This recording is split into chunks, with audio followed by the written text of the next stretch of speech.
Flávia, no último episódio a gente teve uma... Dupla excepcionalidade. Exato. Só que a gente falou de TDAH com altas habilidades. Altas habilidades é superdotação. E hoje a gente vai falar sobre outra dupla excepcionalidade. Que é o TEA... E as altas habilidades. E altas habilidades. E nós estamos aqui com a presença da ilustríssima, da melhor neuropsicóloga de todo o universo da galáxia, né, Flávia? Sim, e da Clínica Ethos também. Exato.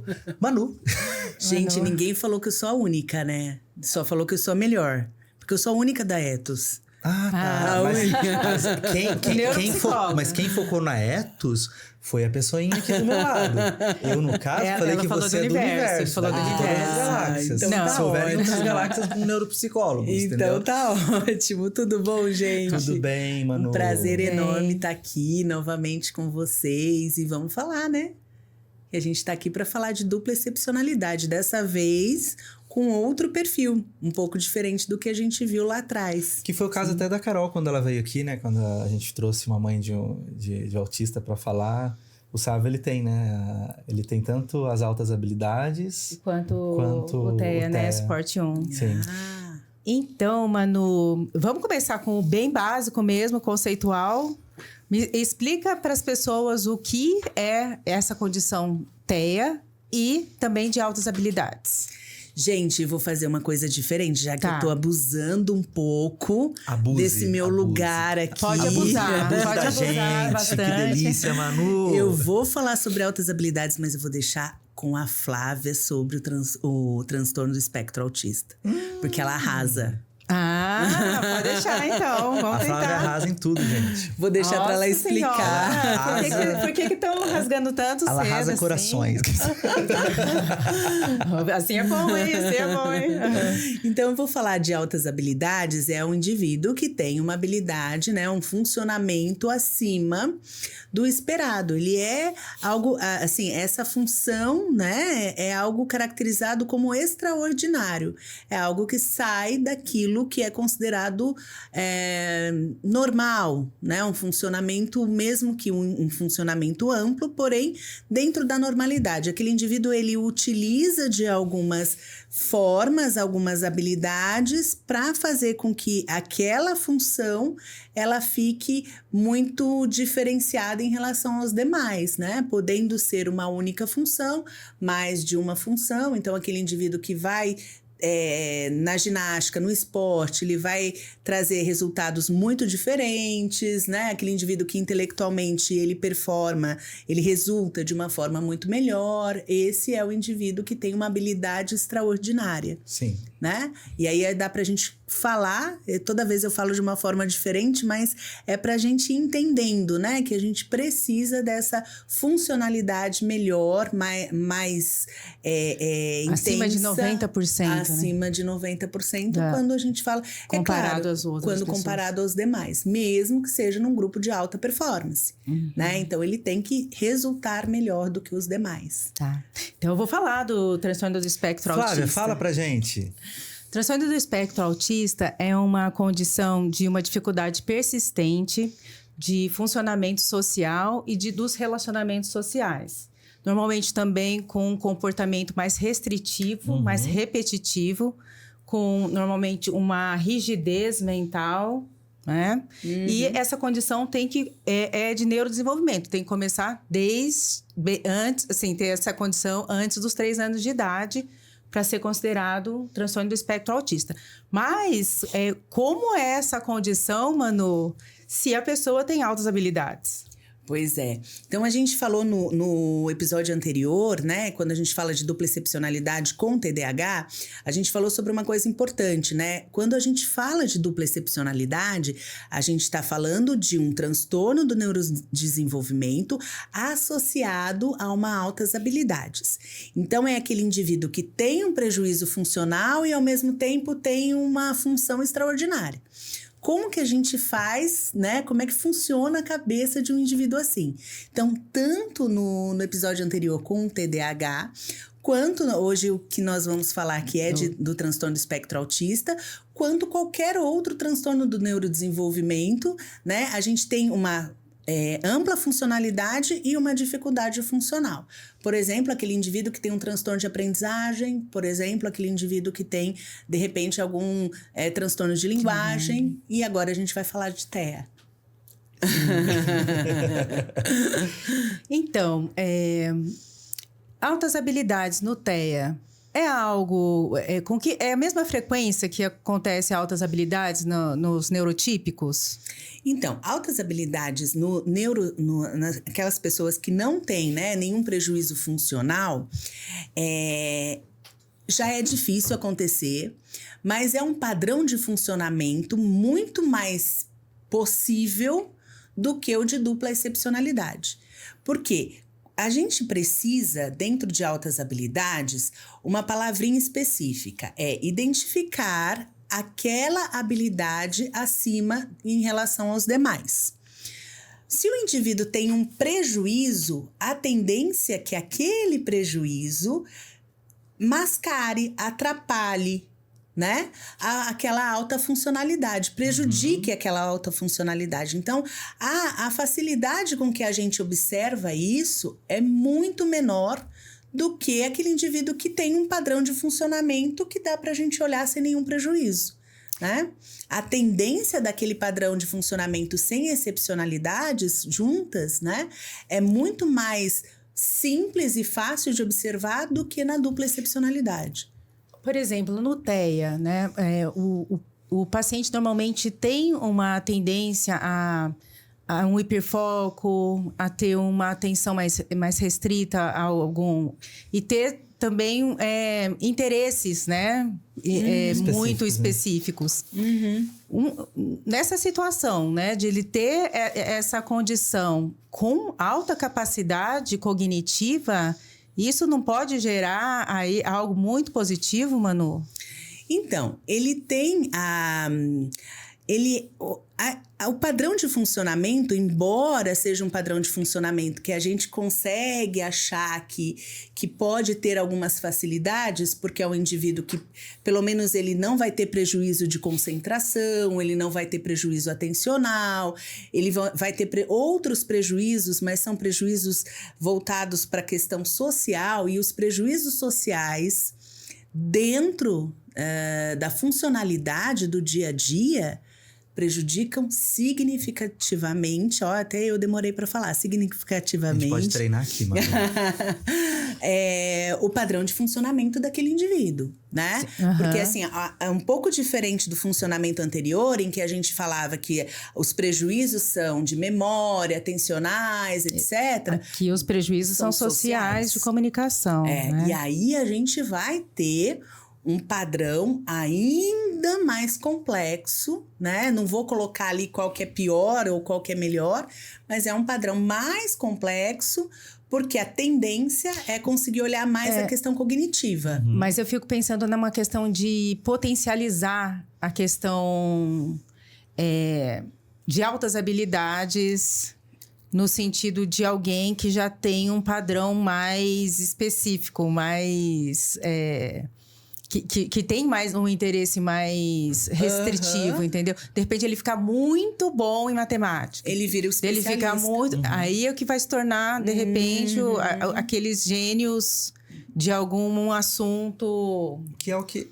Assim, diferente, assim, né? Um personagem que a gente até falou no último episódio é o Young Sheldon, né? Young Sheldon. Ele deve ter, né? Uma dupla excepcionalidade, né? Sim. E é interessante que... é do Big Bang Theory, gente. Quem assistiu a série vai saber, né? Por isso que a tendência é a gente conseguir observar, dentro desse padrão de funcionamento, muito mais altas habilidades para a inteligência cognitiva, para o raciocínio lógico. Tá, não uma inteligência. É muito difícil observar outras social, inteligências.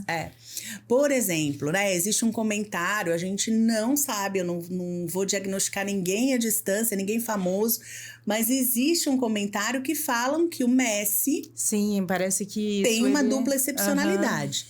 E aí, eu queria perguntar um pouquinho para Flávia, para entender um pouco qual é esse padrão de funcionamento, assim, o que aparece lá no consultório, como é que funciona a pessoa com transtorno do espectro autista que tem uma intelectualidade, né? Um perfil, assim, que você olha, pode ser que tenha altas habilidades.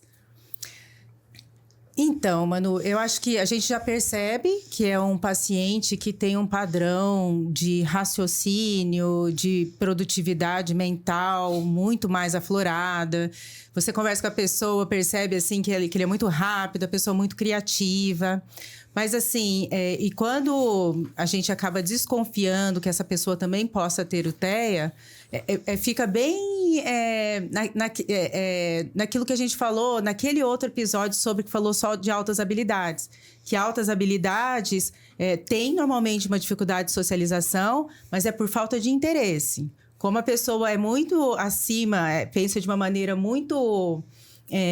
mais profunda, mais intensa do que as outras pessoas, ela passa a se desinteressar de ter esse contato e essa conversa com pessoas que não são tão profundas, né? Mas é falta de interesse.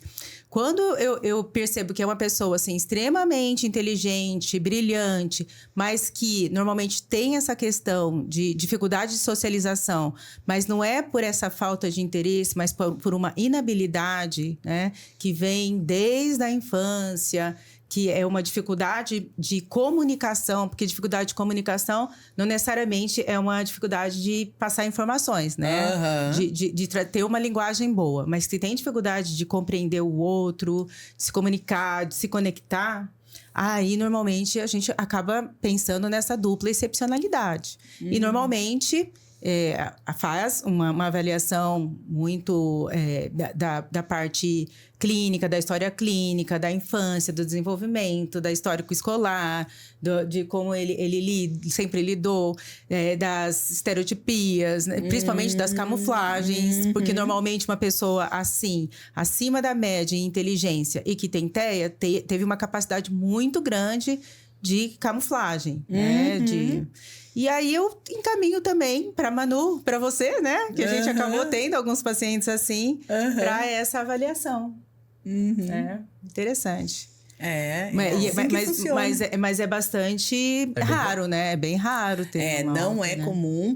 É comum a gente desconfiar, porque quando a gente fala de hiperfoco, né? A gente identifica alguns hiperfocos aí que chamam a atenção. Quem tem transtorno do espectro autista, até por uma questão de prejuízo social, esse indivíduo ele tenta ficar mais especialista funcionalmente falando, né? Por quê? Porque ele vai ficar mais dentro de casa. Então, é natural que a gente espere daquele funcionamento alguém que pratique alguma atividade, alguma informação muito mais horas, né? E aí ele acaba sendo especialista.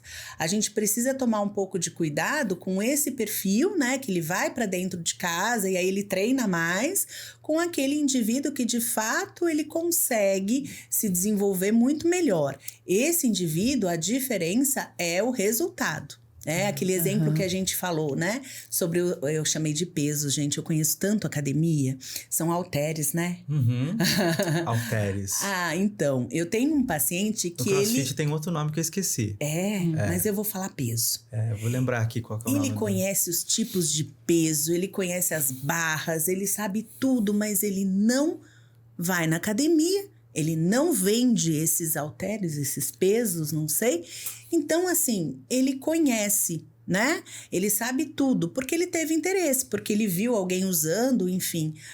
É diferente daquele que vai saber, que sabe o benefício daquilo, que vai treinar, que vai transformar, né? Que vai fazer. Que vai virar um empresário, que vai vender, que vai ganhar dinheiro em cima disso. Esse é aquele indivíduo que vai melhorando e potencializando a habilidade que ele tem. O outro é aquele que vai ficar com aquela informação. E vai chegar uma hora que ele vai abandonar. Que acaba tem um propósito, inútil, né? A outra não ele vai abandonar. Ele vai dizer, opa, agora já sei, conheço tudo. O processo chama Dumbbell. Gente... Foi uma utilidade pública que eu quis falar pra vocês, tá? Manu, não sei se mas é um raciocínio meu. Normalmente, quem tem altas habilidades provavelmente acaba sendo TEA suporte 1, por causa da questão de habilidade. Eu ia perguntar isso se as outras suportes. Mas tem um filme, né? Que a gente estava até falando, o Rayman. É filme, não é da época não do sei pau, se existe isso na realidade. Mas é um filme em que a pessoa tem um TEA altíssimo, acho que é suporte 2 ou 3, né? 3, porque ele tem dificuldade de verbalização e também motora, né? E ele tem uma habilidade, assim, surreal, muito grande em matemática e memória, em memorizar números. É um filme que era com o Tom Cruise, que era o irmão dele, que ele não conhecia esse irmão, aí ele herdou o irmão, né? Assim, no sentido de ter que cuidar. E no primeiro momento... Com o Robert De Niro. E um excelente ator, né? E aí, no primeiro momento, ele queria se livrar do irmão, assim, tipo, era uma pessoa que ele ia ter que cuidar, dava tanto trabalho, não sabia o que era autismo e tal. Aí, de repente, ele viu essa genialidade e levou ele num cassino. E no cassino, ele tinha um raciocínio, sei lá, matemático, que ele sabia exatamente o que todo mundo tinha, assim. E ele começou a ajudar o irmão. A ganhar. E aí o irmão ganhou um dinheirão, assim, né? Mas isso pode ser real? Assim, então, é isso que eu ia perguntar. Eu acho que deve ser mais raro, sobre né? essa Porque questão é do filme, né? suporte. Mas isso também é muito interessante. Mesmo o filme naquela década, né? Não vamos falar década, deixa abaixo. Eu queria saber. Vou Mas fazer umas olha que somas aqui, interessante. 25 anos. Ele tá fazendo muito cálculo. A funcionalidade depende de um terceiro. Né? Então, assim, o que o Robert De Niro? Excelente, né? O que ele fazia? Ele decorava a lista telefônica. Pra quê? Né? Então... É verdade. Ele decorava. Se você falasse letra D, ele saía falando... A lista telefônica, Pra quê? Ele sabia os cálculos matemáticos. Pra quê? Ele precisa do Tom Cruise, que na minha época era o Bambambam. Continua, né? Na minha época, o pessoal falava de Giannichini. Quem que é o... dar a funcionalidade, para dizer o... Aquela inteligência se tornar funcional. Para aquela inteligência se tornar funcional. Porque ele, por ele mesmo... decorava a lista telefônica. Então, a gente tá falando de um transtorno do espectro autista num nível maior... com uma capacidade boa, habilidade, né? Mas não altas habilidades. Olha que interessante. Por quê, né? Por causa da questão do resultado.